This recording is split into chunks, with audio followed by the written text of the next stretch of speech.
السلام علیکم دوستوں، امید ہے آپ سب لوگ خیریت ہوں گے۔ 24 اگست 2020 سوموار کا دن ہے۔ بات کریں گے عمان میں کرونا کیسز کے حوالے سے۔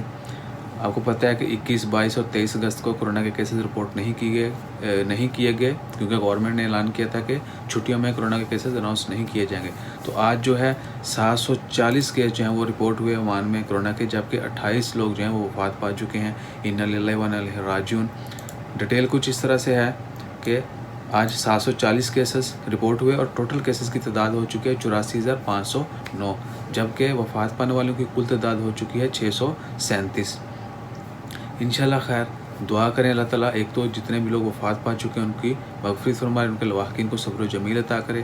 اس کے علاوہ 78,912 لوگ جو ہیں اب تک صحت یاب ہو چکے ہیں اور 37 لوگ جو ہیں ان کو پچھلے 24 گھنٹوں میں ہاسپٹل میں ایڈمٹ کیا گیا ہے، جبکہ ٹوٹل جو لوگ ہاسپٹل میں ایڈمٹ ہیں ابھی تک مریض، ان کی تعداد ہے 406 اور کل تعداد جو لوگ ICU میں ہیں جو پیشنٹ، ان کی ہے 149۔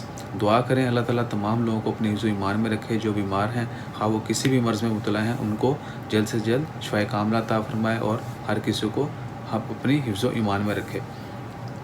Okay, let's speak in English now.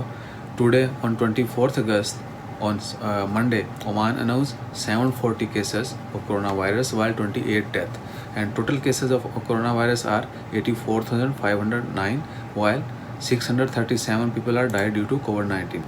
And if we're talking about recoveries, total recoveries, the patient who was sick due to COVID-19 and they are recovered and they are healthy now, the total number are 78,912, while 37 people admitted to hospital in the last 24 hours and 406 people, the total number of people who are admitted in hospital are 406, while 149 people in ICU in intensive care unit. Just pray for all, pray for everyone. Inshallah khair. Jazakallah. Allah Hafiz.